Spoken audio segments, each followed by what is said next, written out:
So, guys, we will be starting with our today's lecture. Last time lecture में हम लोगों ने requirements के ऊपर ही हम लोग डिस्कस कर रहे थे और यहाँ तक का हम लोग के टॉपिक जो है वो हो गए थे. Today we suppose to start with system requirement. System requirement मतलब जो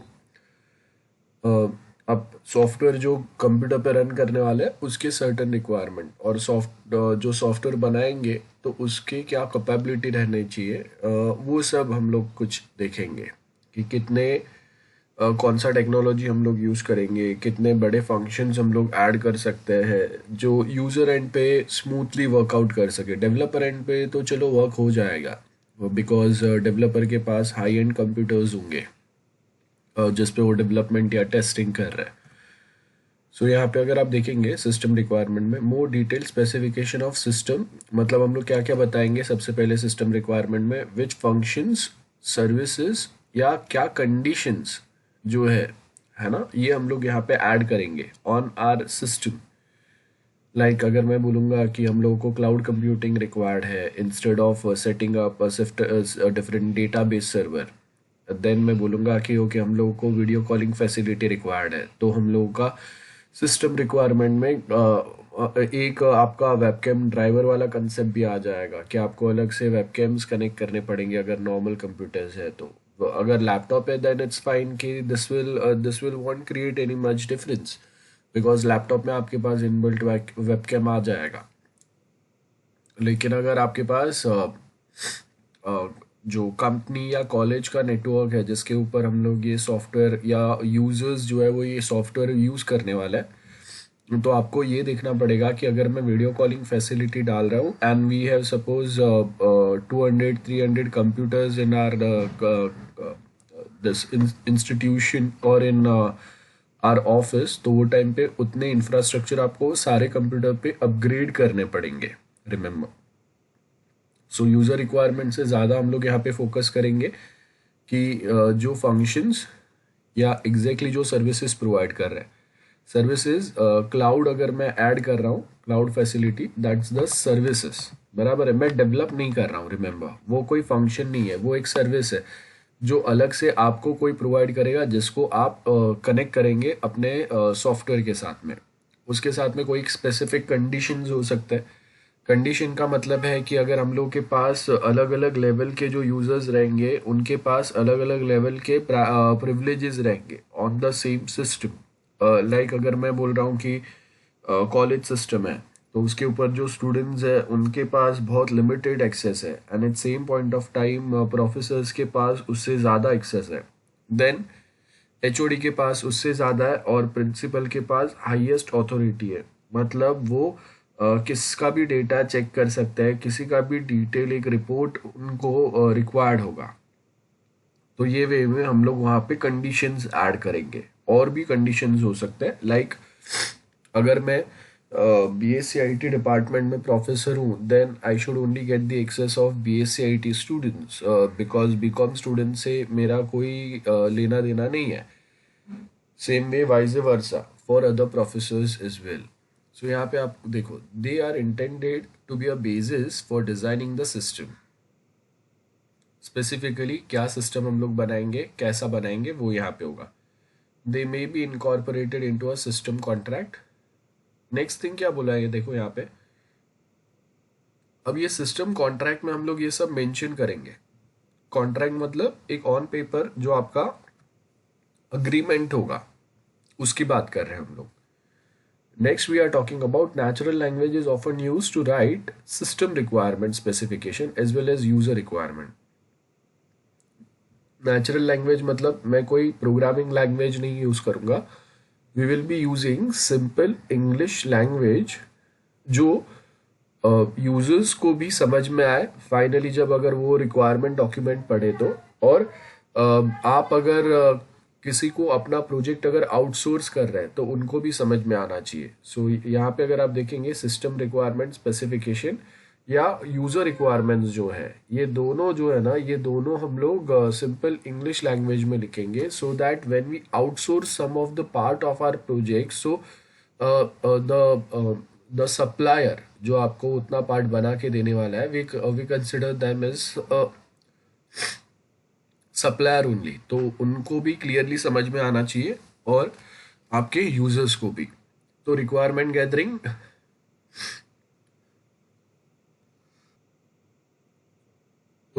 गैदरिंग बेसिकली मैंने बोला वो कैसे होगा, एक गूगल फॉर्म टाइप या ऐसा कुछ हम लोग क्वेश्चनर बनाएंगे, जिसके अंदर हम लोग रेडी आंसर्स प्रोवाइड करेंगे और चेक बॉक्सेस रहेंगे वो सारे आंसर्स के। तो यूजर जो है वो सिंपल इंग्लिश में पढ़ के वो चेक बॉक्सेस को सिलेक्ट कर सकता है। That is the procedure.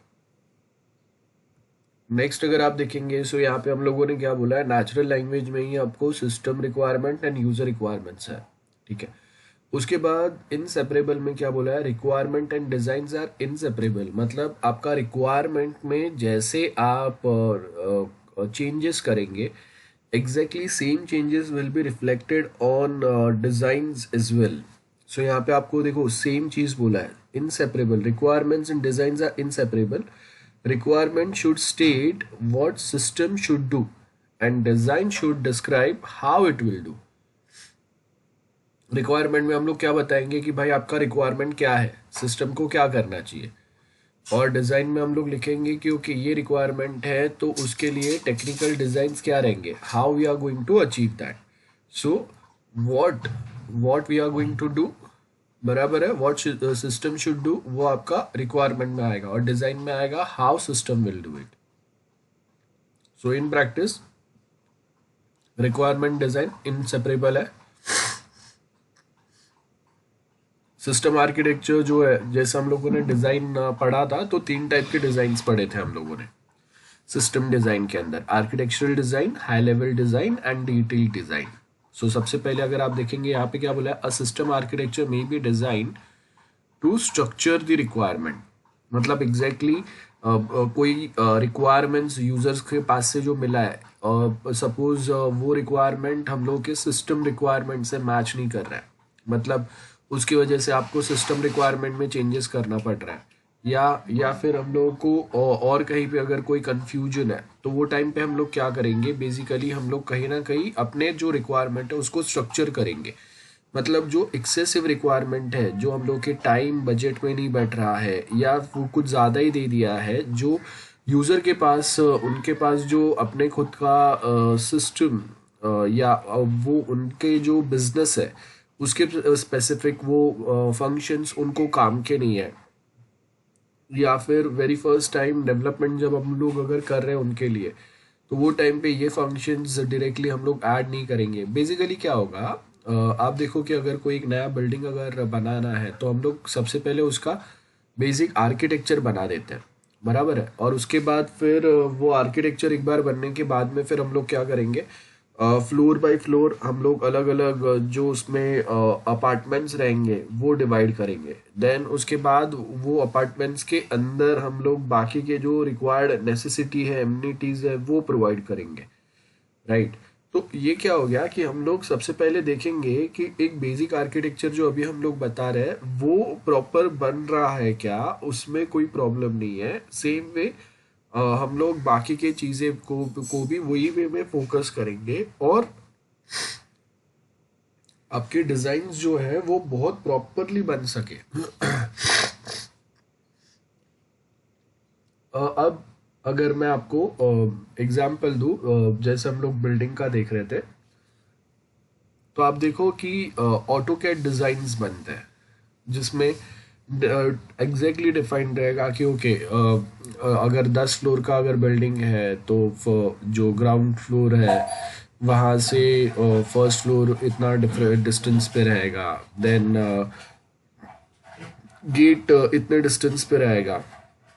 ये हर एक माइन्यूट से माइन्यूट डिटेल्स जो है वो आपके वो ऑटोकैड मैप में डिजाइन में प्रॉपरली रहेगा। सो यहाँ पे हम लोग क्या बोल रहे हैं, सिस्टम आर्किटेक्चर हम लोग इसी के लिए बनाएंगे जिससे स्ट्रक्चर रिक्वायरमेंट को हम लोग प्रॉपरली स्ट्रक्चर कर पाए, बराबर है। द सिस्टम में inter operate with other systems that generate design requirements.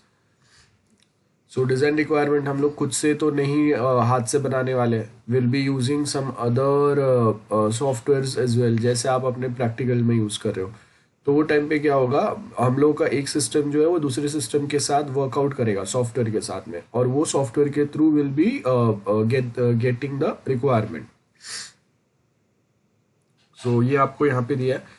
और स्पेसिफिक आपका एक जो आपका प्रोजेक्ट डोमेन जो है वो याद रखो। प्रोजेक्ट डोमेन मतलब अगर कॉलेज प्रोजेक्ट है मेरा, तो मेरा कॉलेज डोमेन हो गया, मतलब जो भी फंक्शन हम लोग ऐड करेंगे वो कहीं ना कहीं डायरेक्टली या indirectly it should link to professor, students या प्रिंसिपल या नॉन टीचिंग स्टाफ। अगर ये कहीं पे भी किसी के साथ लिंक नहीं कर रहा है, ऐसा कुछ फंक्शन है, तो मेरे डोमेन रिक्वायरमेंट में नहीं आ रहा है, बराबर है, मेरे कॉलेज सॉफ्टवेयर के लिए वो काम का नहीं है। जैसे अगर मैं बोल रहा हूँ कि ओके हम लोग उनको अपने प्लेटफॉर्म के through will be providing them a chance where they can directly just play games online. So अगर ऐसा कुछ हम लोग प्रोवाइड कर रहे हैं, that is not the domain of our requirement, so उसको हम लोग एलिमिनेट कर देंगे, जो हम लोग के काम का ही नहीं है।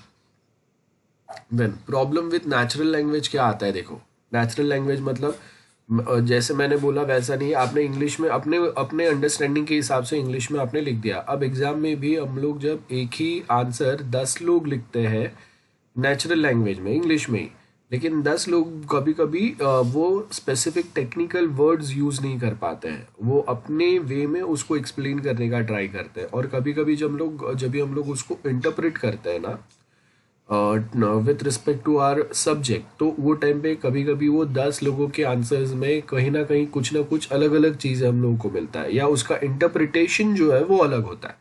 सो सेम वे यहाँ पे हम लोग क्या बोल रहे हैं कि जब अगर हम लोग नेचुरल लैंग्वेज यूज करेंगे for gathering a system requirement, तो वहाँ पे सबसे पहले तो एम्बिग्विटी आएगा, मतलब कंफ्यूजन होगा। जैसे मैं बोल रहा हूँ कि आपने लिख दिया नेचुरल लैंग्वेज में इंग्लिश में, सपोज उसमें ग्रामेटिकल मिस्टेक हो गया, या जो technical word, exact technical word आपको लिखना चाहिए था वो आपने वहाँ पे नहीं लिखा, तो उससे क्या हो गया कि अभी हम लोगों ने जब अपने साइड से इंटरप्रेट किया तो उसका मतलब चेंज हो गया। तो मैं अगर अपने वे में इंटरप्रेट करके अगर उसके बेस के ऊपर अगर मैं डिज़ाइन एंड डेवलपमेंट कर रहा हूँ, तो वो जो रिक्वायरमेंट है और उसका इंटरप्रिटेशन अलग जा रहा है, तो फाइनल आउटपुट भी आपको अलग ही मिलेगा। सो यहाँ पे क्या बोल रहे हैं, reader and writer of requirement must interpret same words in same way, बराबर है। ऐसा नहीं होना चाहिए कि जो राइटर है उसने कुछ अलग लिखा है और उसका इंटरप्रिटेशन हम लोगों के लिए अलग हो रहा है। लाइक रीडर ने लिखा है कि he want chatting facility like WhatsApp, ठीक है, ये सिंपल इंग्लिश में उसने लिखा है राइटर ने। अब रीडर क्या समझेगा कि सिंपल चैटिंग फैसिलिटी चाहिए व्हाट्सएप के जैसा। अब वो सिंपल थोड़ी है, उस पर हम लोग पीपीटी शेयर कर रहे हैं, एक्सेल फाइल शेयर कर रहे हैं, word document, GIF images, videos share कर रहे हैं, plus at same point of time we are also providing video and voice call facility.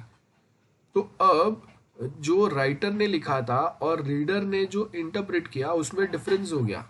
Reader ने चैटिंग लिखा था लेकिन उसमें एग्जाम्पल उसने क्या दिया, लाइक व्हाट्सएप। अब अगर व्हाट्सएप के कंपैरिजन में, मतलब व्हाट्सएप के जैसा अगर आपको चाहिए, मतलब वो उसमें वीडियो वॉइस कॉलिंग भी आ जाएगा और चैटिंग फैसिलिटी भी आएगा, और जिसके ऊपर आपको अलग अलग टाइप के फाइल्स भी शेयर करना है। अब इट माइट पॉसिबल कि यूजर ने या राइटर ने गलती से सिर्फ एक्सप्लेन करने के लिए एग्जाम्पल दे दिया था कि व्हाट्सएप जैसा चाहिए, उसको पूरा व्हाट्सएप नहीं चाहिए, उसको सिर्फ मैसेज सेंड और रिसीव करने आना चाहिए, इतना ही उसका रिक्वायरमेंट था।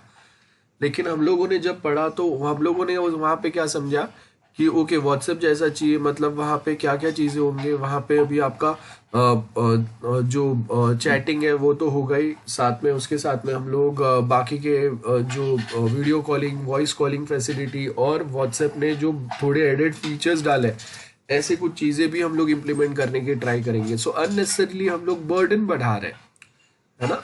We are making it difficult for us as well as for user to understand कि भाई मैंने बोला कुछ था और अभी हो कुछ और रहा है। सो ये देखो नेचुरल लैंग्वेज जो है ये बहुत एम्बिग्यूअस होता है, कंफ्यूजिंग होता है, बहुत बार एक ही वर्ड हम लोग अलग अलग चीज़ों के लिए यूज करते हैं। over flexibility. The same thing may be said in a number of different ways in the specification. जैसे अभी मैं आपको कुछ एक्सप्लेन कर रहा हूँ, अभी ये सेम चीज़ मैं अलग कोई एग्जाम्पल से भी एक्सप्लेन कर सकता हूँ, उसी को मैं कोई दूसरे एग्जाम्पल से भी एक्सप्लेन कर सकता हूँ। तो एक ही चीज़ हम लोग अलग अलग वे में लिखते हैं, अलग अलग वे में हर कोई अपने हिसाब से उसको समझता है और लिखता है। जैसे एग्जाम में भी होता है कि मैंने आपको अगर ये एग्जाम्पल के थ्रू एक्सप्लेन किया है, लेकिन एग्जाम में आपको अपना कोई एग्जाम्पल याद आएगा, आप उसके थ्रू लिखेंगे। सो ये जो है ना, ये नेचुरल लैंग्वेज का प्रॉब्लम है कि हम लोग के पास स्टैंडर्ड वे नहीं है। जैसे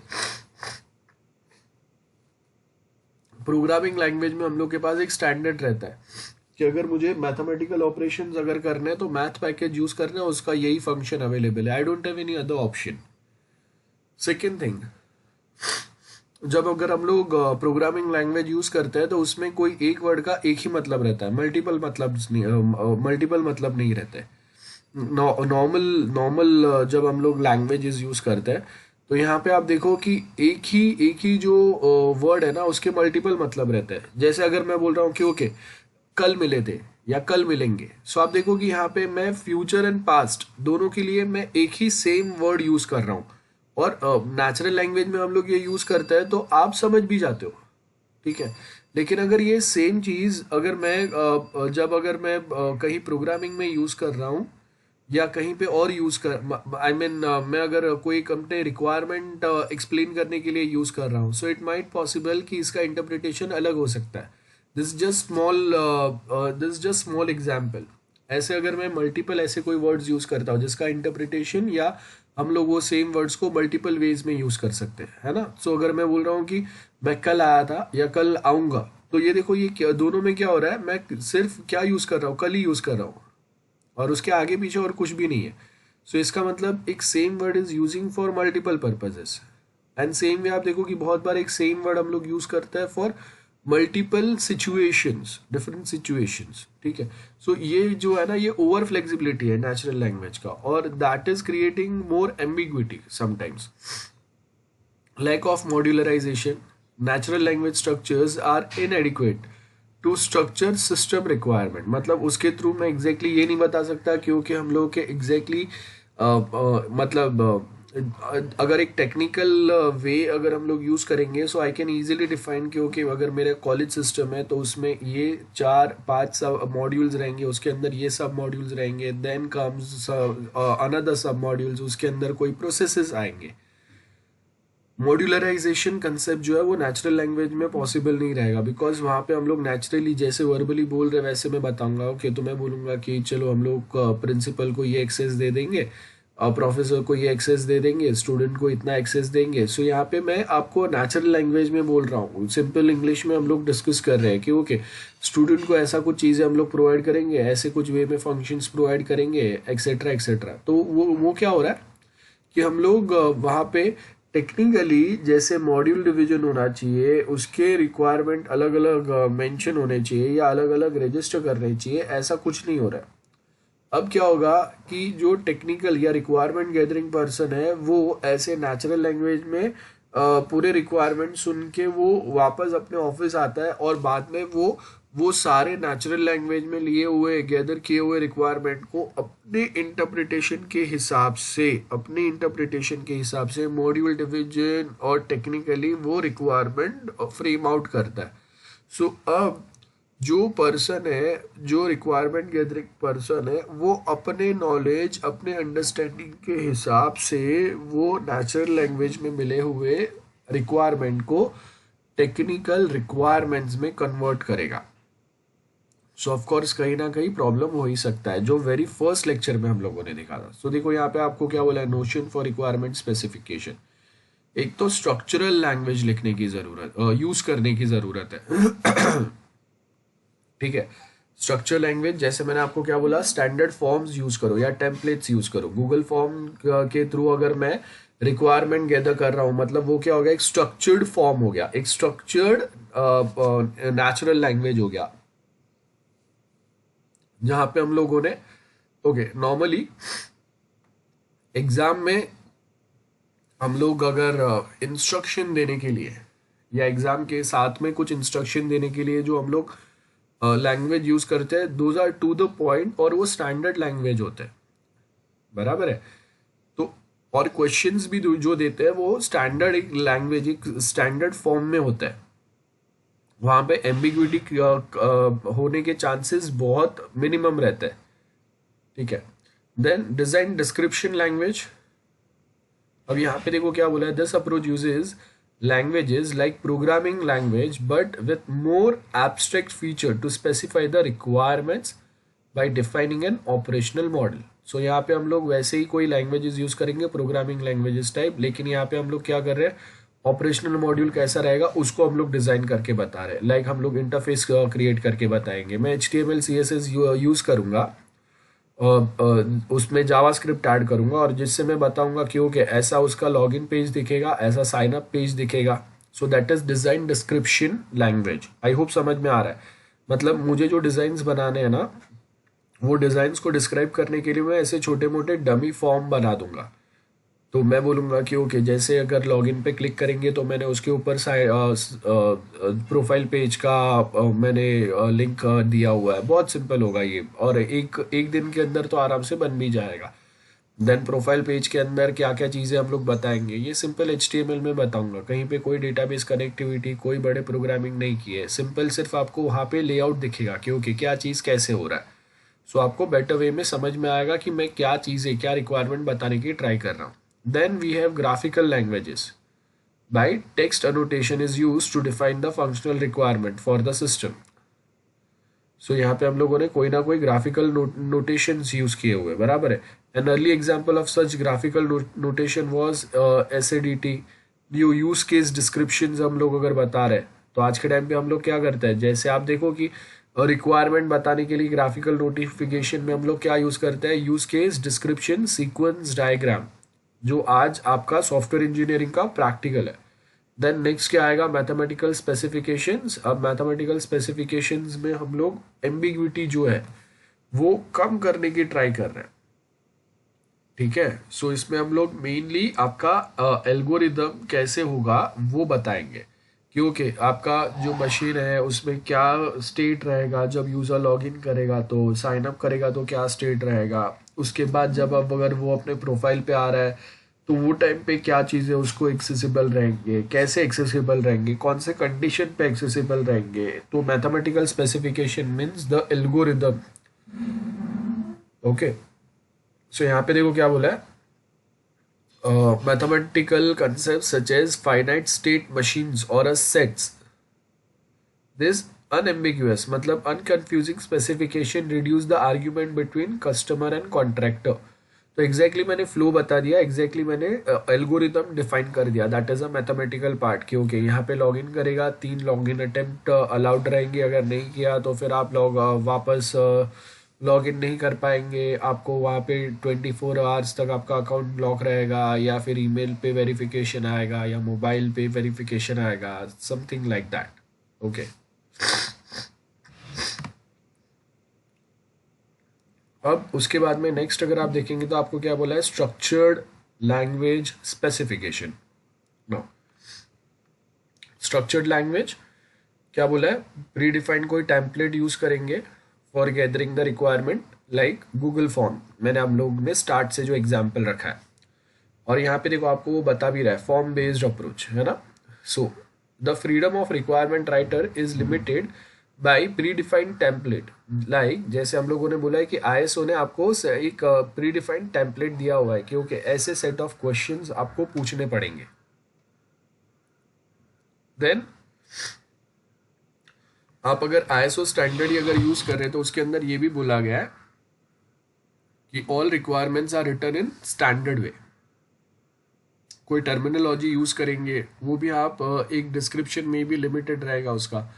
सो यहाँ पे क्या होगा कि बहुत एक्सप्रेसिव वे में, जितना एक्सप्रेसिव वे आपका नेचुरल लैंग्वेज है उतना एक्सप्रेसिव वे नहीं रहेगा, लेकिन आपके पास एम्बिग्विटी यहाँ पे नहीं होगी, यूनिफॉर्मिटी होगी।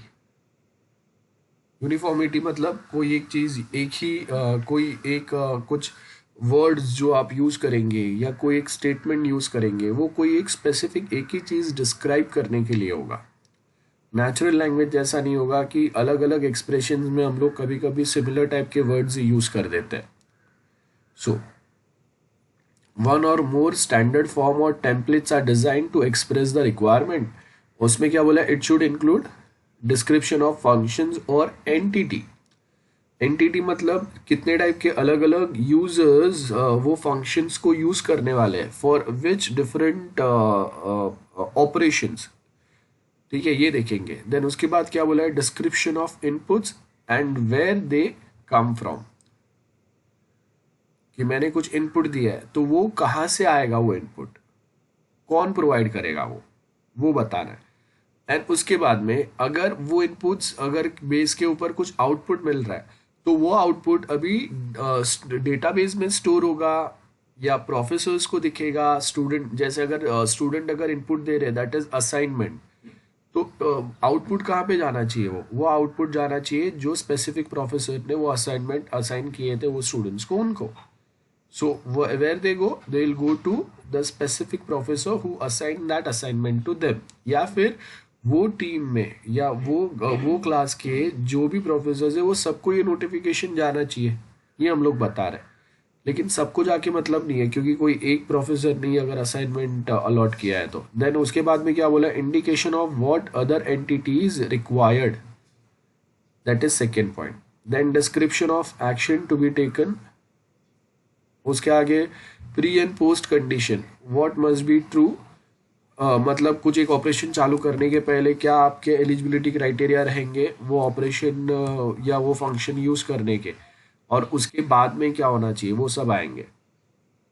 और एक कोई फंक्शन आप यूज कर रहे हैं और उसमें अगर कोई प्रॉब्लम हो जाता है तो उसको आपको डिस्क्राइब करना है कि उसके साइड इफेक्ट क्या हो सकते हैं.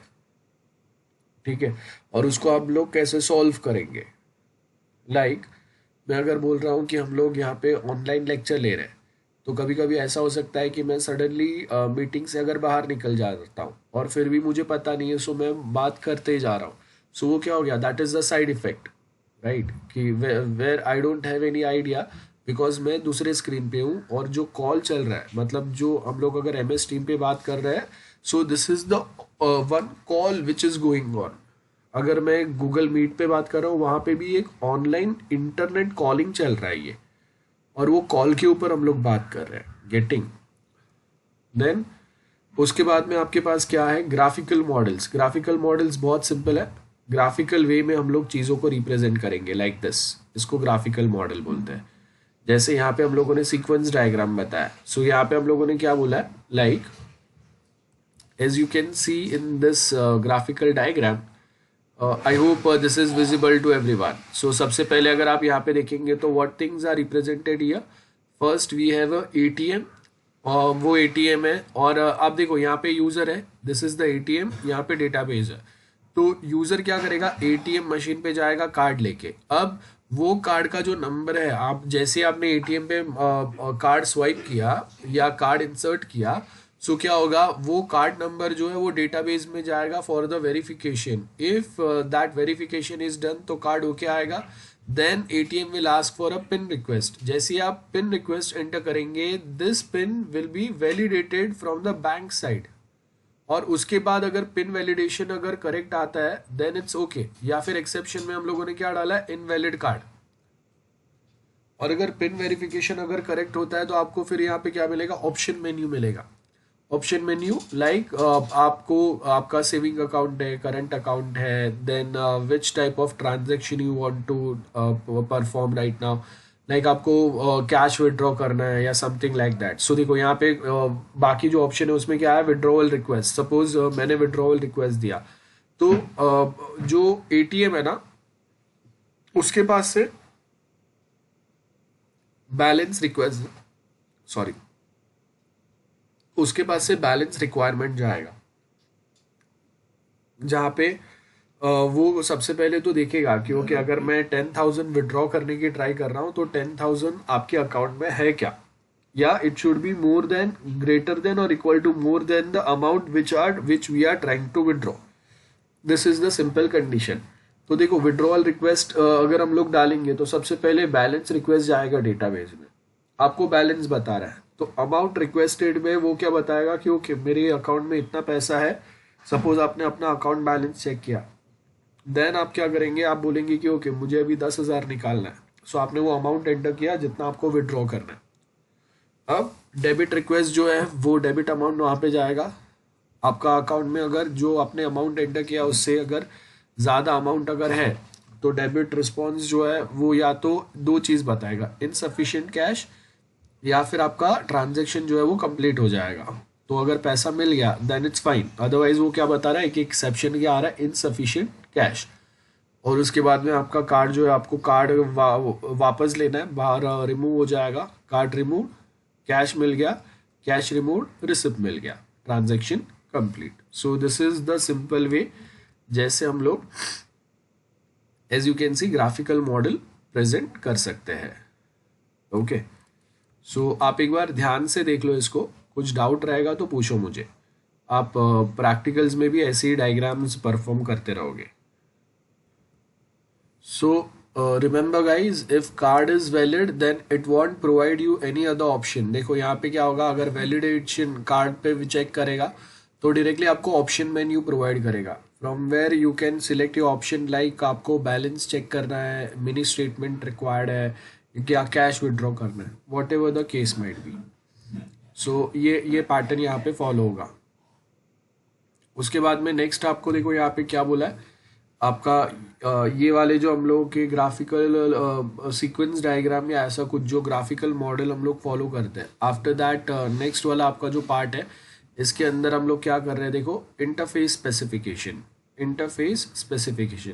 सो अभी आप यहाँ पे क्या बोल रहे हैं, देखो most systems must operate with other systems and the operating interface must be specified as part of the requirements। Most systems must operate with other systems, मतलब अगर मैं बोल रहा हूँ कि मेरा एक वेबसाइट है, सो वो अकेला तो काम नहीं करेगा, it is going to work with some other systems as well. मेरा कोई एक सॉफ्टवेयर जो रहेगा उसके ऊपर जो मैंने अलग अलग फंक्शन प्रोवाइड किए हैं वो भी अकेले काम नहीं कर पाएंगे, वो कोई ना कोई दूसरे सिस्टम का हेल्प लेंगे, whether it might be a cloud support और it might be an email support. जो ईमेल सपोर्ट सपोज उसको कोई जीमेल या उसके किसी के पास से मिल रहा है, या फिर कोई दूसरा सपोर्ट हम लोगों को अगर रिक्वायर्ड है, तो वो कहीं ना कहीं हम लोग कोई ना कोई दूसरे एपीआईज हमेशा यूज़ करेंगे। अगर मैप रिक्वायर्ड है तो गूगल मैप एपीआई यूज़ करेंगे, जिससे आपका जो सिस्टम या सॉफ्टवेयर है उसके ऊपर हम लोग यूजर्स के लिए मैप सर्विस प्रोवाइड कर सकें या ट्रैकिंग सर्विस प्रोवाइड कर सकें। तो यहाँ पे हम लोग क्या बोल रहे हैं कि आप जो सॉफ्टवेयर या सिस्टम बनाएंगे वो सॉफ्टवेयर या सिस्टम ऐसा इतना कोई यूनिक नहीं रहेगा कि वो खुद से ही अकेले ही काम कर पाएगा। उसके ऊपर कहीं ना कहीं क्या होगा, जो दूसरे कोई सिस्टम्स है उसके साथ उसका इंटरेक्शन इंटरफेस तो आपको देखना ही पड़ेगा कि वो कैसे काम कर रहा है। सो यहाँ पे अभी हम लोग क्या बोले, there are 3 types of interface may be defined. एक application programming interface like API, application programming interface. Ready service आपके पास स्टैंडर्ड कहीं अवेलेबल है, आप वो सेम रेडी सर्विस को एपीआई के थ्रू अपने प्लेटफॉर्म पे, अपने वेबसाइट पे आप कनेक्ट करेंगे, जैसे गूगल मैप फैसिलिटी। तो अब मुझे क्या करना है, गूगल मैप के एपीआई सिर्फ मेरे सॉफ्टवेयर के साथ में मुझे लिंक करना है और मेरे सॉफ्टवेयर के ऊपर अलग ऑटोमेटिकली गूगल मैप आ जाएगा और उसके सारे फंक्शनलिटीज़ आ जाएंगे। मुझे अलग से मेहनत करने की कोई दूसरी ज़रूरत नहीं रहती है। एपीआई मतलब वो आपको certain line of code provide करेगा जो आप कॉपी पेस्ट कर लो अपने कोड में, बस इतना ही रहता है। सो प्रोसीजरल इंटरफेस में क्या होगा, एपीआईज हम लोग फॉलो करेंगे कि ओके मैंने क्लाउड फैसिलिटी देना है तो गूगल क्लाउड के जो एपीआई है वो कनेक्ट कर दिए। अगर मुझे गूगल मैप फैसिलिटी देनी है तो उसके एपीआई मैंने कनेक्ट कर दिए। देन और लाइक अगर मुझे कोई चैटिंग फैसिलिटी देनी है तो चैटिंग के लिए मेरे पास कोई रेडी कोई फैसिलिटी अवेलेबल है तो उसके एपीआई मैं यहाँ पे कनेक्ट कर दूंगा। उसके आगे डेटा स्ट्रक्चर आएगा, मतलब जहाँ पे हम लोग बताएंगे कि ओके टेक्निकली जो डेटा अगर पास होगा फ्रॉम वन सब सिस्टम टू अनदर वो कैसे होगा, है ना, ये सब हम लोग बताएंगे कि कहाँ से कैसे टेक्निकली वो पास ऑन हो रहा है या और कुछ। Then data representation, for existing subsystem में हम लोग बताएंगे कि ओके कहाँ पे कैसे डेटा आ रहा है, कैसे स्टोर हो रहा है, वो बताएंगे. फॉर्मल नोटेशंस अब अगेन बहुत सिंपल है. प्रोग्राम डिजाइन लैंग्वेजेस रहेंगे are effective technique for interface specification. Like हम लोग यहाँ पे बता रहे हैं कि ओके ये मेरा यूज़र रिक्वायर, मतलब ऊपर जैसे हम लोगों ने कोई डायग्राम बताया वैसे प्रोग्राम डिज़ाइन लैंग्वेज रहेंगे जिसके थ्रू मैं इजीली मेंशन कर पाऊंगा कि ओके ऐसा कुछ मेरा इंटरफेस होना चाहिए, यहाँ पे यूज़र आएगा, ऐसा कुछ इन्फॉर्मेशन वो एंटर करेगा, देन ये अगर उसका इनपुट एंटर किया हुआ अगर करेक्ट या वैलिड है तो क्या एक्शन होगा, इनवैलिड है तो क्या एक्शन होगा, लाइक दैट. ओके, सो यहाँ पे आपको क्या बोला है देखो, सिस्टम रिक्वायरमेंट डॉक्यूमेंट्स क्या होते हैं. Requirements document is the official statement of what is required of the system developer and should include both a definition of user requirement and a specification of system requirement. Like user requirement अलग रहेंगे और system requirement अलग रहेंगे. देखो यहाँ पे आपको मिलेगा, नहीं दिया है, ठीक है आगे है वो. सो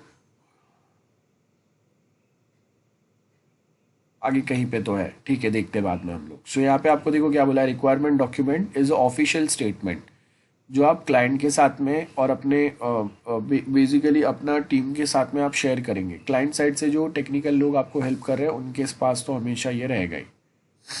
सो what is required of the system developer. Now should include both definition of the user requirement, मतलब यूजर ने क्या बोला है, and specification of system requirement कि एग्जैक्टली सॉफ्टवेयर क्या होना चाहिए.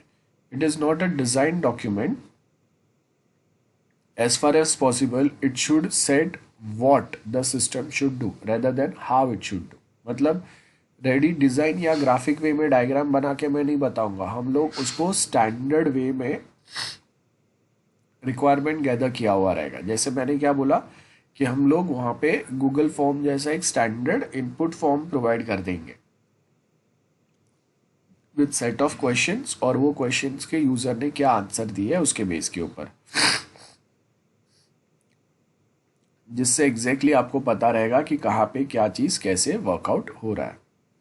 नेक्स्ट क्या है, यूज़र रिक्वायरमेंट डॉक्यूमेंट कैसे होगा. तो सबसे पहले देखो यहाँ पे हम लोगों ने क्या किया है, टाइप्स ऑफ अलग अलग यूजर्स के क्या क्या काम रहेंगे ना वो डिवाइड किया है. देखो सबसे पहले मेरे पास सपोज सिस्टम कस्टमर है, मैनेजर है, सिस्टम इंजीनियर है, सिस्टम टेस्ट इंजीनियर है. तो हर एक चीज, हर एक जो अलग अलग यूजर्स है उनके क्या रिक्वायरमेंट रहेंगे. लाइक सिस्टम कस्टमर है, system customer basically specifies the requirements and read them to check that they meet their needs. They specify changes to the requirement. So system customer will be exactly going to verify whether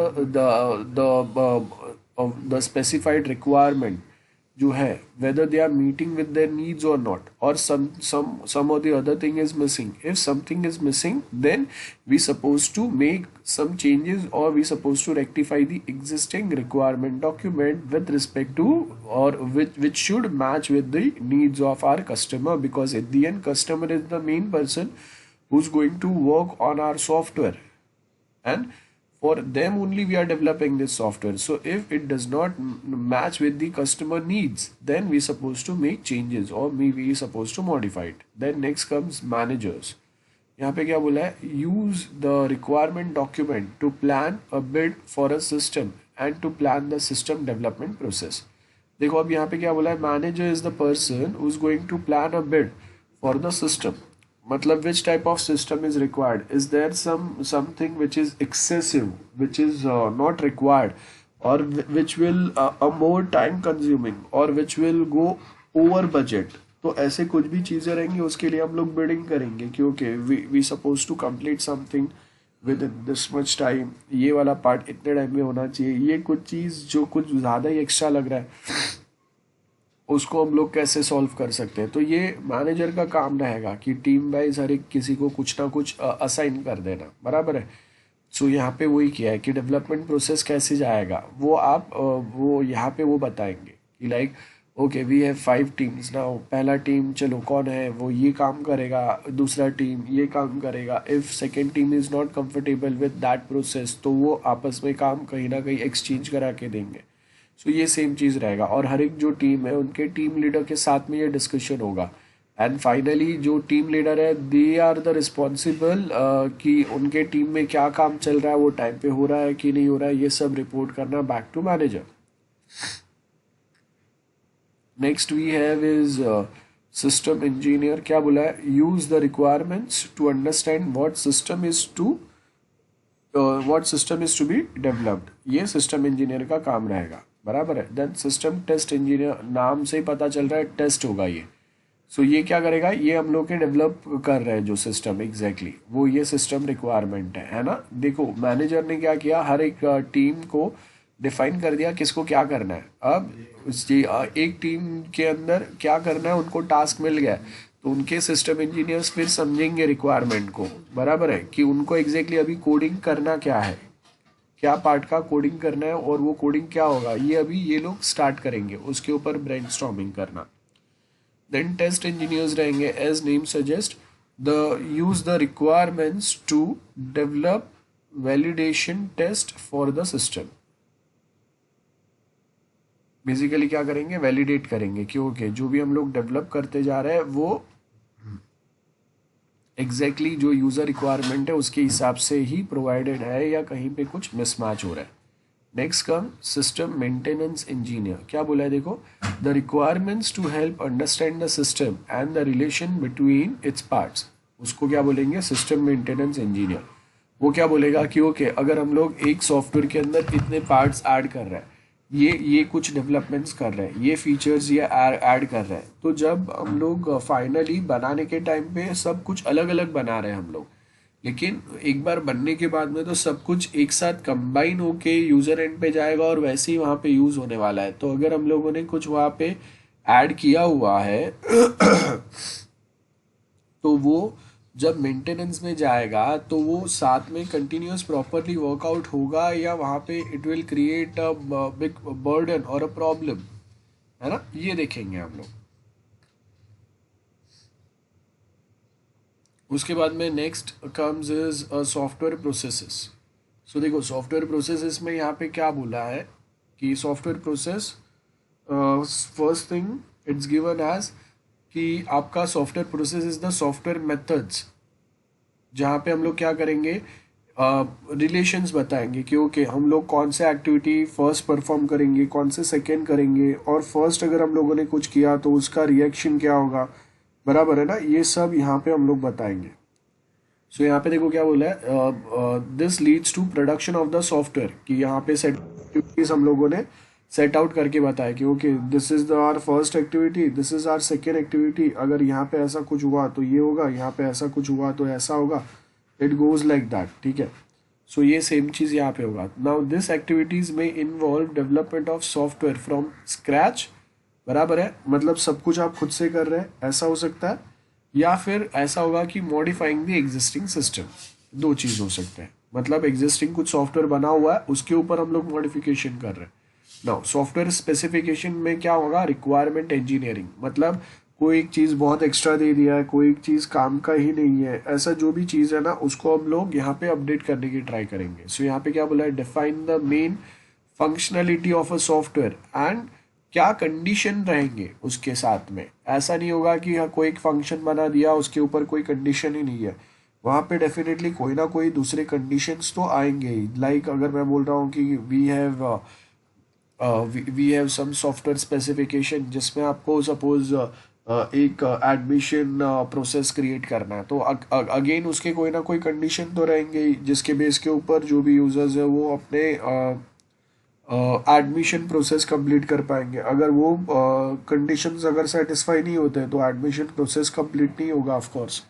then next we have a software design and implementation. So यहाँ पे क्या बोला है, a software is to be design and program. सबसे पहले तो design and implementation, तो आपके पास डिजाइन हो गया, उसके के बाद में आपका उसकी बेस के ऊपर क्या होगा, प्रोग्रामिंग होते जाएगा।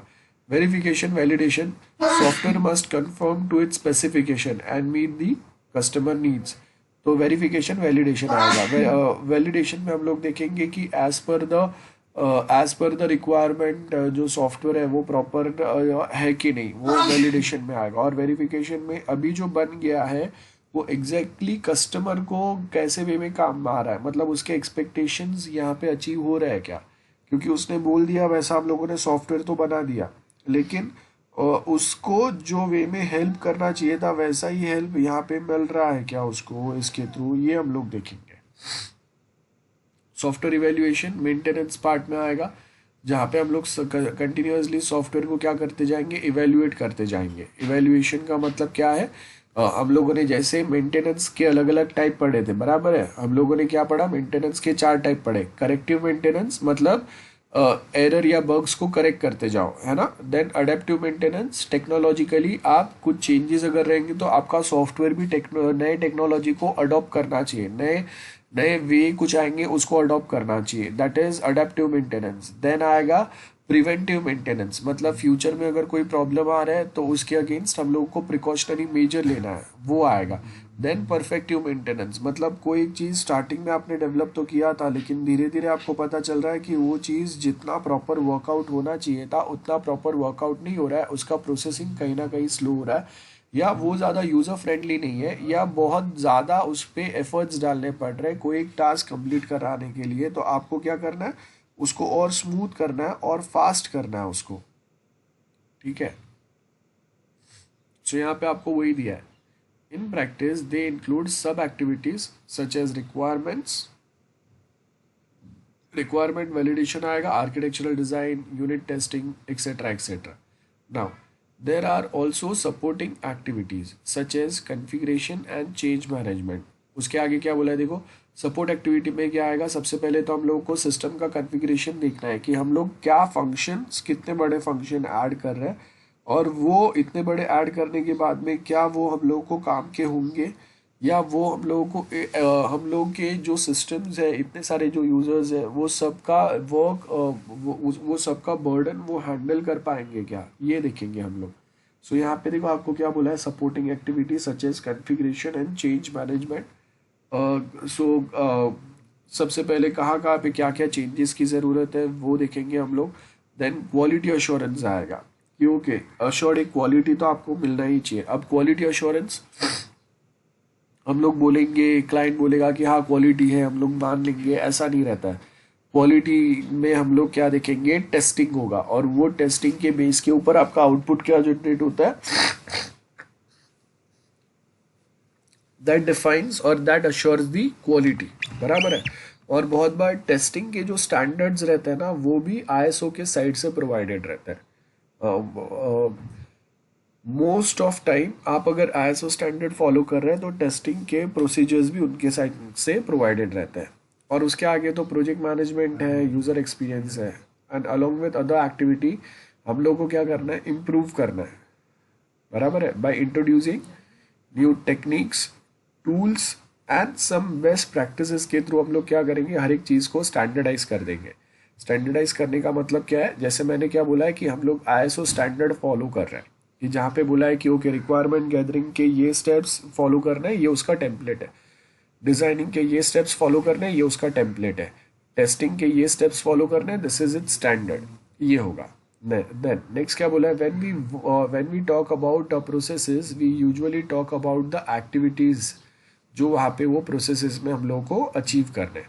सो यहाँ पे सबसे पहले आपको क्या बोला है, लेकिन वो एक्टिविटीज़ जो है ना उसमें क्या होंगे, प्रोसेसेस आएंगे, बराबर है, कुछ ना कुछ फंक्शंस आएंगे, और उसका जो फंक्शंस जो आएंगे ना उसका डिस्क्रिप्शन आपको बताना है। सो सबसे पहले हम लोगों ने क्या बोला, पूरा सॉफ्टवेयर क्या है, प्रोडक्ट मतलब पूरा बड़ा सा सॉफ्टवेयर क्या है। तो मैं बोल रहा हूँ कि चलो जैसे हम लोग बता रहे हैं कि हम लोग के पास एक कॉलेज सॉफ्टवेयर है। So outcome of an activity, product में हम लोग क्या बताएंगे, for example outcome of the architectural design may be a model for the software architecture, मतलब एक कंप्लीट आपको कॉलेज का सॉफ्टवेयर कैसे दिखेगा स्टार्ट टू एंड, क्या क्या चीज़ें रहेंगे, वो बहुत बड़ा सा एक पूरा सा एक ब्लूप्रिंट होगा आपके सॉफ्टवेयर का, ये समझ लो। देन उसके बाद में हम लोग रूल्स बताएंगे, रूल्स मतलब किसके क्या रिस्पॉन्सिबिलिटीज़ रहेंगे, कौन कौन लोग इन्वॉल्व रहेंगे इसमें प्रोसेस में, लाइक प्रोजेक्ट मैनेजर है, प्रोग्रामर है, डिज़ाइनर है, टेस्टर है। तो वो अगर हम लोग के पास एक टेस्टर नहीं रहेंगे, वी माइट बी हैविंग 2, 3, 4 या 5 टीम्स ऑफ टेस्टर्स जो अलग अलग पार्ट को टेस्ट करेंगे, तो वो हर एक लोगों के क्या रूल्स रिस्पॉन्सिबिलिटीज़ रहेंगे वो हम लोग बताएंगे। Pre and post conditions. अब यहाँ पे क्या बोला है, like pre and post condition, like यहाँ पे देखो, pre condition of architectural design is the requirement जो आपके अप्रूव हो गए, है ना, कस्टमर साइड से। पोस्ट कंडीशन में हम लोग क्या बताएंगे, we are describing the diagrams architectural जो हम लोगों ने बनाया, इज हैज बिन रिव्यूड, क्योंकि आपने ये रिक्वायरमेंट दिए थे, अब वो रिक्वायरमेंट के बेस के ऊपर हम लोगों ने क्या बना दिया, ये आर्किटेक्चरल डिजाइन पूरा बना दिया, this is how your software is going to look like. So अब वो सिंपल प्रॉपर है क्या वो देखेंगे। Then software process is a complex, it relies on making decisions. उसमें आपको क्या बोला है, देखो, there are no ideal process and most organisations have developed their own software processes. मतलब हर कोई, जैसे अगर मुझे पता चलता है तो मैं एक standard SDLC software development life cycle follow नहीं करूंगा, जो आगे हम लोग अलग अलग टाइप पढ़ने वाले हैं। हम लोग अपना खुद का एक डेवलपमेंट मॉडल, एक डेवलपमेंट सॉफ्टवेयर डेवलपमेंट प्रोसेस बना देंगे, बिकॉज मैं सालों से कोई सिमिलर टाइप के प्रोजेक्ट पे काम कर रहा हूँ। अगर आपका कंपनी बहुत बड़ा है तो most of time will be getting some similar type of projects. So वो टाइम पे हम लोग क्या करेंगे, फिर हम लोग अपना खुद का एक प्रोसेस जो है ना वो डिफाइन कर देंगे, क्योंकि this is how will be developing this is how will be working on this part. So उसके बाद क्या होगा कि मैं दो चार सॉफ्टवेयर डेवलपमेंट मॉडल्स को कंबाइन करके अपना एक यूनिक मॉडल बता दूंगा, जो मेरे कंपनी के प्रिंसिपल्स, स्टैंडर्ड एंड पॉलिसीज को मैच करता रहेगा।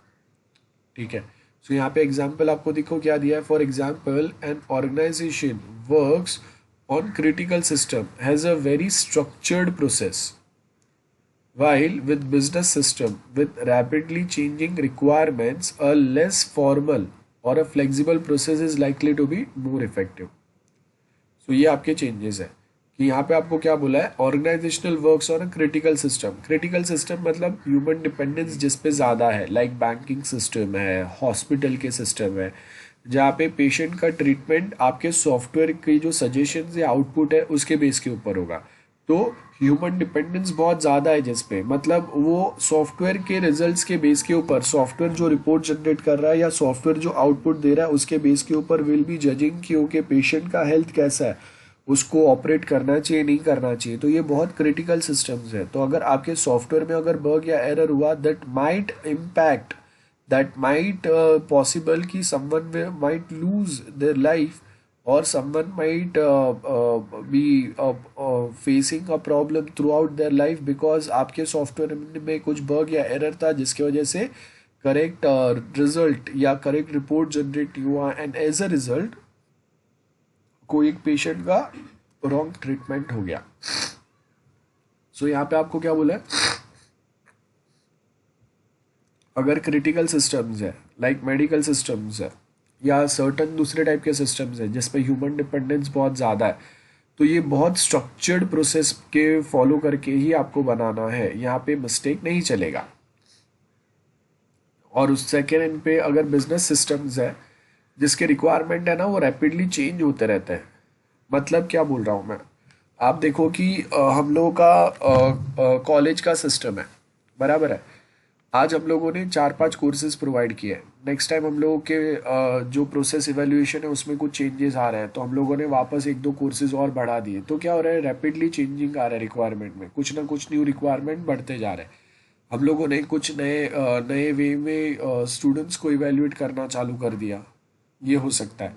हम लोगों ने कोई नए इवेंट्स चालू कर दिया, वापस रिक्वायरमेंट कुछ चेंज हो गए, है ना। देन अभी हम लोग ये बता रहे हैं कि जो हम लोग के स्टूडेंट्स हैं वही सेम रिसर्च पेपर्स भी पब्लिश करेंगे, तो उसके लिए हम लोग ऑप्शन दे रहे हैं। देन सडनली हम लोगों ने क्या किया, ऑनलाइन एग्जाम या ऑनलाइन असाइनमेंट सबमिशन चालू कर दिया, तो वो भी आ गया। तो ये सारे जो प्रोसेसेस है ना वो कंटिन्यूअस चलते जा रहे हैं। तो नेक्स्ट आपको क्या बोला है, देखो, a plan driven and agile process. So plan driven process या processes where all the process activities are planned in advance, कि ऑलरेडी हम लोगों ने टाइम टेबल बनाया हुआ है हर एक प्रोसेस का, क्योंकि ये दिन से ये एक्टिविटी चालू होगा और इतना टाइम तक ये कंप्लीट होना चाहिए, और लास्ट में हम लोगों ने उसका एक एंडिंग टाइम जो है वो भी बताया हुआ है। रिमेंबर, एंडिंग टाइम का मतलब क्या है कि ओके ये टाइम से चालू होगा, यहाँ पे ख़त्म होना चाहिए, और अगर बाई चांस अगर कोई बग एरर या कोई प्रॉब्लम आता है जिसकी वजह से ऑन टाइम हम लोग वो एक्टिविटी ख़त्म नहीं कर पा रहे, तो वो टाइम पे भी हम लोग क्या करेंगे, उसके लिए बफर टाइम रखेंगे वहाँ पे, एक्स्ट्रा टाइम, कि अगर बाई चांस अगर प्रॉब्लम हुआ then you follow this part. So यहाँ पे आपको वही बोला है, देखो process activities are plan in advance and progress is measured against this plan in agile process. Agile मतलब जो बहुत ज़्यादा हम लोग डायनेमिक प्रोसेस होता है, जिसमें हम लोग अपने हिसाब से अपने नीड्स एंड रिक्वायरमेंट के हिसाब से चेंजेस कर सकते हैं. This is the dynamic process. So in agile process planning is incremental. Incremental मतलब क्या होगा, एक पार्ट बनाओ, बाद में वो होने के बाद में उसके ऊपर दूसरा पार्ट बनेगा, तीसरा बनेगा, फोर्थ बनेगा.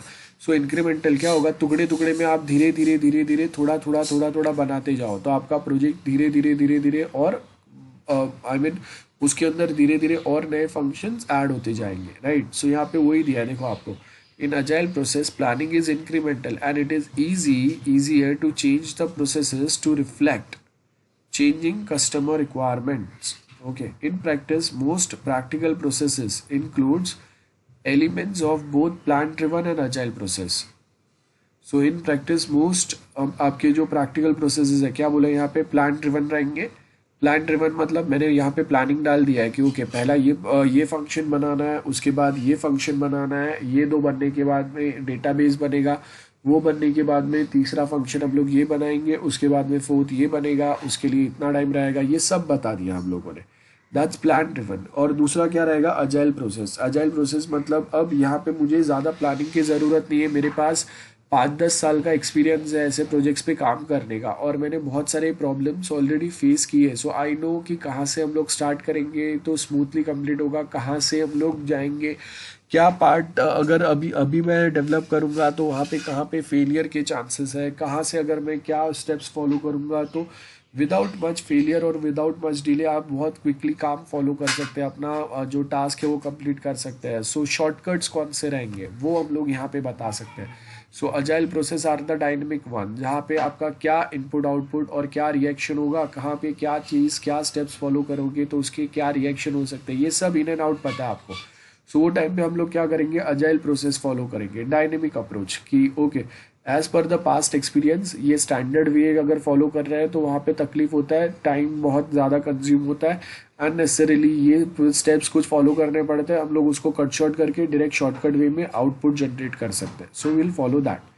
सो देर आर नो राइट और रॉन्ग सॉफ्टवेयर प्रोसेसेस, बस आपको आपके वे में बेस्ट कौन सा है वो फाइंड आउट करना है. हर कोई जो है वो अपने 10 अलग वे में एक ही सॉफ्टवेयर बना सकता है, आपके लिए बेस्ट सूटेबल कौन सा है वो फाइंड आउट करो. मतलब कोई दूसरा भी सॉफ्टवेयर वही बना रहा है, वो भी वैसी प्रोसेसेस फॉलो कर रहा है, मतलब वो भी वैसा ही सॉफ्टवेयर बना रहा है बट डिफरेंट वे में वो प्रोसेसेस फॉलो करके आप वही सॉफ्टवेयर बना रहे हो, आपका वे ऑफ अप्रोच अलग है. तो यहाँ पे हर किसी का अपना खुद का एक अप्रोच हो सकता है, तो आपको भी ऐसा एक कस्टमाइज अप्रोच बनाना है जिसके बेस के ऊपर आप काम करेंगे. ओके सो यहाँ पे आपका नेक्स्ट जो पार्ट चालू होता है that is process and project. Will take 5 minutes break. So let's continue again. Now as you can see यहाँ पे आपको क्या बोला है, प्रोसेस एंड प्रोजेक्ट्स. प्रोसेस क्या है, सीक्वेंस ऑफ स्टेप्स, बराबर है. अब बहुत सारे प्रोसेसेस जब हम लोग कंबाइन करेंगे तो आपका एक प्रोजेक्ट बनेगा और वो भी सीक्वेंस में. सो यहाँ पे वही सेम बोला है, देखो a process is sequence of steps perform for a given purpose as mentioned earlier while developing a software. The purpose is to, purpose क्या है, to develop a software to satisfy the needs of our customer और client, बराबर है. सो देखो यहाँ पे क्या बोला है, बेसिक प्रॉब्लम क्या है, कस्टमर के नीड्स यहाँ पे आ रहा है. अब वो टुकड़े टुकड़े में आ रहे हैं, बहुत सारे ऐसे नीड्स है और वो छोटे छोटे टुकड़ों को या छोटे छोटे ये जो नीड्स आ रहे हैं उसके उसको हम लोग प्रोसेसेस में कन्वर्ट करके will try to incorporate that into our software and जिससे will again take the feedback और फीडबैक ऑफ आवर कस्टमर कि ओके ये चीज़ हम लोगों ने ऐसे बनाया, ये चीज़ ऐसे बनाया, what you think about this. Getting. So ये क्या हो गया, software. The purpose is to develop a software to satisfy the needs of some user और a client. A software project is one instance of this problem and the development process is what use to achieve this purpose. So वही आपको यहाँ पे explanation दिया हुआ है, देख लेना, बहुत सिंपल है. What are the components of software process. So देखो सॉफ्टवेयर प्रोसेस के अंदर अगर हम लोग कंपोनेंट्स देखेंगे तो क्या बोला है, प्रोसेस जैसे ऊपर हम लोगों ने देखा सीक्वेंस ऑफ स्टेप्स है जो एग्जीक्यूट होंगे कोई एक स्पेसिफिक वे में, कोई एक स्पेसिफिक ऑर्डर में टू अचीव एनी गोल। तो यहाँ पे क्या बोला है, process is the sequence of steps executed to achieve a goal. Now many different goals may have to be satisfied while developing a software. Now multiple processes are needed. बराबर है। सो मतलब बहुत सारे गोल्स लाइक हम लोग बोलेंगे कि okay हम लोगों ने शॉर्ट गोल्स रखे हैं कि ओके आपका फर्स्ट जो पार्ट है सॉफ्टवेयर का वो यहाँ तक कंप्लीट होना चाहिए, सेकेंड पार्ट यहाँ पे कंप्लीट होना चाहिए, थर्ड पार्ट यहाँ पे होना चाहिए। It is like that. So as you can see, many of this do not concern software engineering, though they do not impact software development. मतलब आपने छोटे छोटे गोल्स बनाए, आपने अपना एक स्टैंडर्ड एक्सपर्टीज यूज़ करके एक स्टैंडर्ड प्रोसेस बनाया, तो आप सॉफ्टवेयर डेवलपमेंट के प्रॉपर अगर सॉफ्टवेयर इंजीनियर के अगर प्रॉपर स्टेप्स फॉलो नहीं कर रहे हैं इंजीनियरिंग के, तो भी वो डेवलपमेंट कभी कभी वो प्रॉपर होता है। बराबर है। सो यहाँ पे क्या बोला है, this could be considered non software processes, कि जहाँ पे आप वो सॉफ्टवेयर इंजीनियरिंग के प्रोसेस फॉलो प्रॉपर नहीं कर रहे हैं और फिर भी अगर आपको उसका कोई इम्पैक्ट नहीं पड़ रहा है सॉफ्टवेयर डेवलपमेंट में, तो वो टाइम पे आपके वो जो प्रोसेसेस है वो नॉन सॉफ्टवेयर प्रोसेसेस हो सकते हैं। लाइक मैं बोल रहा हूँ कि ओके अब हम लोग को ये जो सॉफ्टवेयर रिक्वायर्ड है उसके लिए आप ट्रेनिंग कैसे प्रोवाइड करेंगे, तो उसके लिए हम लोग एम्प्लॉयज सिलेक्ट कर रहे हैं। देन कौन से ऑपरेटिंग सिस्टम्स लगेंगे, तो वो हम लोग अभी ऑपरेटिंग सिस्टम्स मॉडिफाई करने की अपग्रेड करने की ट्राई कर रहे हैं हम लोग के कंप्यूटर पे। ये होगा। सो उसके आगे क्या बोला है देखो, बिजनेस प्रोसेसेस या सोशल प्रोसेसेस एंड ट्रेनिंग, ये सब चलेगा। Are example of processes, business processes exactly उनका जो बिजनेस चल रहा है उसमें उनको क्या क्या फंक्शंस की ज़रूरत है ना। देन सोशल प्रोसेसेस में हम लोग देखेंगे कि आज के टाइम पे उनके जैसे बिजनेस चलाने वाले जो कंपनीज है उनके पास वो स्टैंडर्ड एक सॉफ्टवेयर कैसे है, how they are treating their customer, ये आएगा। तो उसके बेस के ऊपर हम लोग देखेंगे कि अभी आपको क्या स्टैंडर्ड का सॉफ्टवेयर की ज़रूरत है। सो यहाँ पे क्या बोला है, all examples of processes that come under this. Now this process also effect software development activities but are beyond the purview of the software engineering. उसके आगे देखो क्या बोला है, the process that deal with the technical and management issues. Technical मतलब front end क्या होगा, back and क्या होगा, कौन सा एग्जैक्ट टेक्नोलॉजी हम लोग यूज़ करेंगे। दैट इज़ फ्रंट एंड में सपोज मैं बोल रहा हूँ मैं PHP यूज़ करूँगा, बैक एंड में I will be using MySQL। और उसके साथ में वी से कि ओके डेटाबेस बनाने के बदले हम लोग डायरेक्टली क्लाउड कंप्यूटिंग मतलब क्लाउड फैसिलिटी ऐड कर देंगे। देन मोबाइल ऐप बनाना है तो गूगल ऐप इंजन से हम लोग उसको कनेक्ट करेंगे जिससे वो और स्मूथ वे में वर्क कर पाए। सो यहाँ पे देखो आपको वही बोला है कि the processes that deal with the technical and management issue of software development are collectively called software processes. Set of activities are called software processes. In short, a software project will have to engineer solution and properly manage the project. मतलब ऐसे software processes जो है वो बहुत properly आपको देखने हैं, engineer करना है। engineer मतलब कहाँ पे कोई एक प्रोसेस स्लो है, कहाँ पे कोई एक प्रोसेस प्रॉपर वर्कआउट नहीं हो रहा है, तो उसको मॉडिफाई करो, चेंज करो, अपग्रेड करो। बराबर है ना। So there are clearly two major components in software process, a development process and a project management process. Now, the development process specifies all the engineering activity कि आपको क्या चीज़ कैसे डेवलप करना है, कौन करेगा, ये टीम डिवाइड कर दिया हम लोगों ने, कितने साइकिल्स चलेंगे डेवलपमेंट पे वो बता दिए। और मैनेजमेंट प्रोसेस क्या स्पेसिफाई कर रहा है, how to plan and control this activity. How to plan मतलब जैसे आप डेवलपमेंट तो करते जा रहे हो लेकिन वो डेवलपमेंट पे आपको ये भी देखना है कि आपका एक बजट है, आपके पास एक स्पेसिफाइड टाइम है। जैसे एग्जांपल समझो कि अगर हम लोग एक स्मार्टफोन लॉन्च करने वाला है तो वो स्मार्टफोन में अभी हम लोग के पास वैरायटी ऑफ स्मार्टफोन है और वो स्मार्टफोन जो होते हैं वो अलग अलग रेंज के आते हैं। कोई 10,000 में भी मिलेगा, कोई 20 में मिलेगा, कोई 40-50 ये रेंज में भी मिलेंगे। So that means what we are trying to say कि जो डेवलपमेंट हम लोग कर रहे हैं अब आप देखो कि हम लोग अगर इसको मार्केट में लॉन्च करना है हम लोगों को कोई एक फ़ोन को, तो मार्केट में लॉन्च करने के लिए we have a limited time, कि आपके पास ये इतना ही टाइम है और उतने ही टाइम में आपको मार्केट में उसको लॉन्च करना पड़ेगा। बराबर है। सो अभी आपके पास कितना टाइम है उसको मार्केट में लॉन्च करने के लिए, सबसे पहले तो ये देखो। और वो टाइम अगर आपका डिले हो गया तो प्रॉब्लम ये होगा कि कोई दूसरे अपने सिमिलर डिवाइसेस या फोन्स को मार्केट में लेके आएगा। जैसे सैमसंग है, सपोज सैमसंग का डिले हो गया, 20,000 वाला फ़ोन वो मार्केट में लॉन्च करने वाला था। अब उसका डिले हो गया because of any XYZ reason, जो डिले 2 महीना हो गया अभी। तो 2 मंथ्स के बाद जब अगर वो अपना वो सेम पुराना मॉडल अगर मार्केट में लॉन्च करने आएगा, तो सपोज तब तक किसी दूसरे कंपनी ने उतने ही प्राइस रेंज में बेटर फीचर्स और फंक्शंस के साथ में अपना फ़ोन लॉन्च कर दिया। तो अब अगर ये जो डिले हुआ है, वो डिले के बाद अगर सैमसंग अपना फ़ोन अगर लॉन्च करेगा भी, तो भी उसके सक्सेस के चांसेस जो है वो कम हो गए, बिकॉज मार्केट में आपसे बेटर डिवाइसेस अवेलेबल हो गए in the same price range और अ बिट प्राइस डिफरेंस, जहाँ पे आपसे थोड़ा कम डिफरेंस है। तो इसके लिए आपको ये देखना है कि हम लोग जो कोई एक डिवाइस बना रहे हैं उसका कॉस्टिंग क्या है, हम लोग के पास बजट क्या है, उसका एग्जैक्ट शेड्यूल क्या है, बराबर है, और उस पर क्या क्वालिटी अचीव होना चाहिए, कितने लेवल का क्वालिटी, और ये सारे बाकी ऑब्जेक्टिव्स जो अगर वो मैच हो रहे हैं देन इट्स ओके। अदरवाइज जैसे मैंने आपको एग्जांपल दिया, क्या होगा कि अगर आपका जैसे सैमसंग के, तो उसका लॉन्च अगर सपोज 2 महीने डिले हो गया, तो अब 2 महीने के बाद में वो अपना वो पुराना डिवाइस जो है वो लॉन्च नहीं करेगा। वो क्या करेगा, अब वापस उसको और 2-3 महीना डिले करके उस वही सेम मॉड्यूल को वापस अपग्रेड करके मार्केट में लेके आएगा, जिससे बाकी सारे लोगों के लिए वो और बेटर वे में वो टाइम के जो लॉन्च होने वाले स्मार्टफोन उसके कंपैरिजन में आ पाए, जिससे उसका सक्सेस रेशियो जो है या उसका जो मार्केट में स्टैंड करने का जो रेशियो है, अपना जो इमेज है, वो वहाँ पे मेंटेन हो पाए।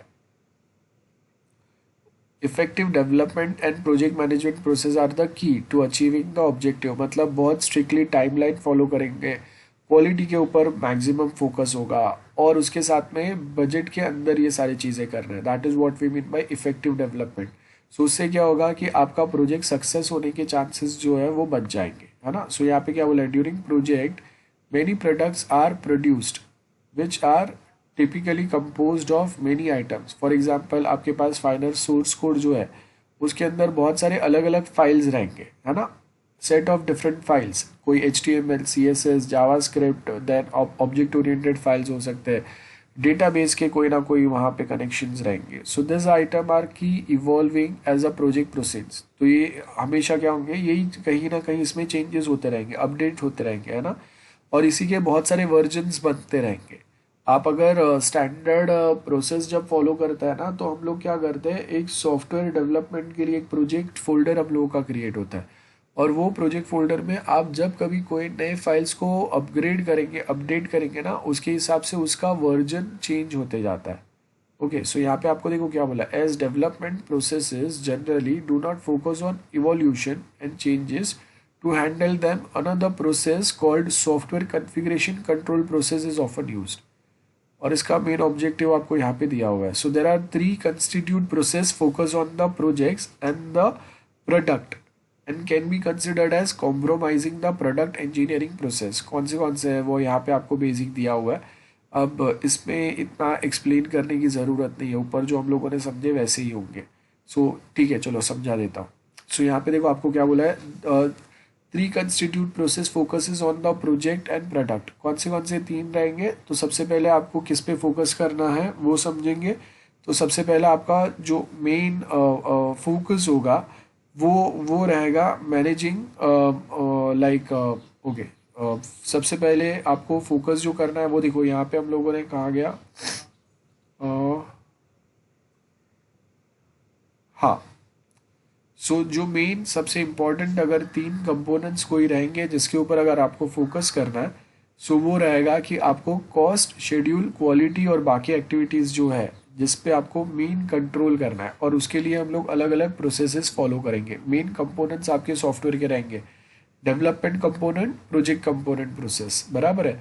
और ये दोनों को कंबाइन करके हम लोग क्या करेंगे, इंजीनियरिंग एक्टिविटी फॉलो करेंगे। सो यहाँ पे देखो क्या बोला है, जब कभी हम लोग ऐसे प्रोजेक्ट के अंदर अगर कोई प्रोसेसेस फॉलो करता है तो वो टाइम पे आपको अगेन क्या करना है, आपको सेट ऑफ जो एक्टिविटीज़ है उसको इंजीनियर करेंगे, वही दिया है। If the software process can be reviewed at a as a static entity then this three component process will suffice. लेकिन अगर ये स्टैटिक एक्टिविटी नहीं है तो डायनेमिक एंटिटीज़ आपको लाना पड़ेगा, जिसमें आपको अपने हिसाब से, अपने अंडरस्टैंडिंग के हिसाब से कहीं ना कहीं न्यू स्टैंडर्ड, कुछ न्यू टूल्स, कुछ न्यू टेक्नोलॉजीज आपको अपने हिसाब से अपग्रेड करना पड़ेगा।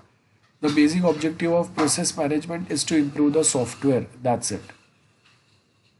बराबर है। And by improving we mean the improving the capability, मतलब जो क्वालिटी है वो इंक्रीज होना चाहिए, और उसके साथ में मिनिमम कॉस्ट में ये इंक्रीज होना चाहिए। लाइक आप देखो कि आज के टाइम पे आपको अगर कोई न्यू स्मार्टफोन मिलता है तो वो क्या ट्राई कर रहा है कि आपको कम कॉस्ट में बेटर फोन या बेटर डिवाइस प्रोवाइड कर पाए विद सम क्वालिटी फीचर्स।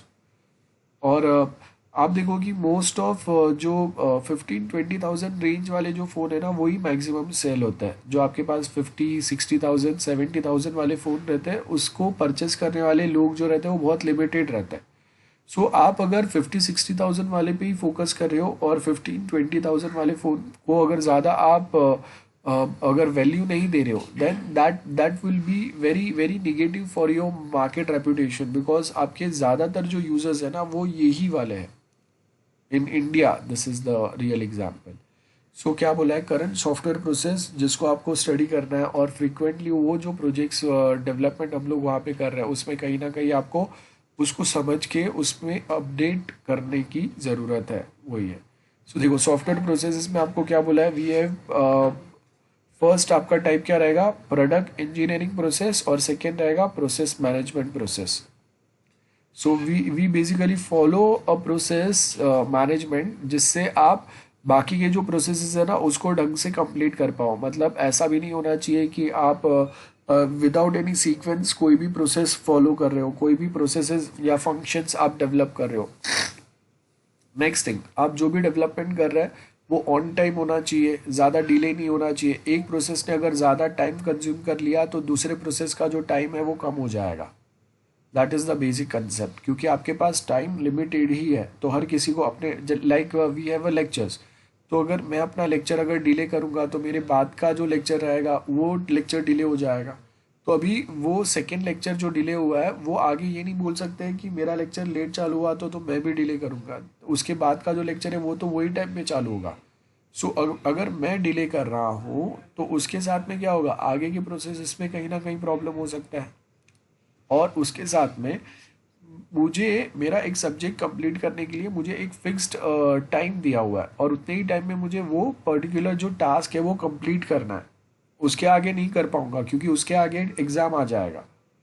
तो अगर मैं बोलता हूँ कि नहीं, ऐसा कुछ हो गया उसकी वजह से मैं कंप्लीट नहीं कर पाया, आई नीड एक्स्ट्रा टाइम, तो जब एग्ज़ाम चल रहा है वो टाइम पे अगर मैं पढ़ाऊँगा तो चलेगा क्या, नहीं चलेगा। सो आपके पास एक फिक्स टाइम फ्रेम है और उसी को फॉलो करते हुए आपको अपने प्रोसेसेस जो है उसको कंप्लीट करने का ट्राई करना है। और अब वो कैसे कंप्लीट करना है, it is up to us कि आप वहाँ पे क्या क्या चेंजेस अप्लाई करेंगे। सो देखो यहाँ पे क्या बोला है, डेवलपमेंट प्रोसेस आएगा, प्रोजेक्ट मैनेजमेंट प्रोसेस रहेंगे। Development process as name suggest, क्या डेवलपमेंट पहला होगा, सीक्वेंस में डाल दो, हर किसी को प्रायोरिटी सेट कर दो, कौन से कॉम्प्लेक्स टास्क है जिसको आपको पहले वर्कआउट करना पड़ेगा उस पर फोकस करेंगे। सो ये डेवलपमेंट प्रोसेस आएगा। Next is project management process, कि क्या चीज़ कैसे आपको ओवरऑल कैसे आपको मैनेज करना है सारे। एंड लास्ट में ये जो भी प्रोसेस बना रहे उसको आप सॉफ्टवेयर कॉन्फ़िगरेशन के साथ में मैच करके देखो कि एग्जैक्टली हम लोगों का सॉफ्टवेयर अगर कितना बड़ा बनेगा तो क्लाइंट साइड पे क्या कैपेसिटी है उनके पास कि ये वो ऐसे सॉफ्टवेयर को यूज़ कर पाएंगे, हैंडल कर पाएंगे, उनके नेटवर्क पे वो स्मूथ आउटपुट दे पाएगा क्या, ये आपको देखना है। सो वही यहाँ पे बताया, देखो सॉफ्टवेयर कॉन्फ़िगरेशन मैनेजमेंट मतलब सॉफ्टवेयर का कॉन्फ़िगरेशन, उसमें क्या टेक्नोलॉजी हम लोग ऐड कर रहे हैं, क्या एक्स्ट्रा कोई बाहर से, मतलब जैसे हम लोगों ने एपीआई कनेक्ट किए तो गूगल मैप एपीआई ऐड कर दिए, चैटिंग वाला कोई एपीआई ऐड कर दिया सपोज हम लोगों ने, देन ऑनलाइन पेमेंट है तो पेमेंट गेटवे इनकॉर्पोरेट किया है। तो अब इसमें अलग अलग 10 चीज़ें हम लोग साथ में कनेक्ट करते जा रहे हैं और खुद से कुछ डेवलप कर रहे हैं। तो ये सब प्रॉपरली मैनेज होना चाहिए। ऐसा नहीं होना चाहिए कि अननेसेसरीली बहुत सारे चीज़ें हम लोगों ने कनेक्ट तो कर दिए सॉफ्टवेयर के साथ में, लेकिन जब हम लोग उस पर वर्कआउट करने की बात कर रहे हैं तो वो प्रॉपर काम नहीं कर पा रहा है। इसके बाद का नेक्स्ट जो हम लोगों का टॉपिक आएगा दैट इज SDLC। यहाँ से हम लोगों का नेक्स्ट नया टॉपिक चालू हो रहा है। तो अब वो जो टॉपिक है वो मैं आज नहीं कर रहा हूँ, आज के लिए हम लोग यहाँ तक ही रखते हैं। ये टॉपिक मैं नेक्स्ट टाइम चालू करूँगा। Okay, so will stop our lecture here only.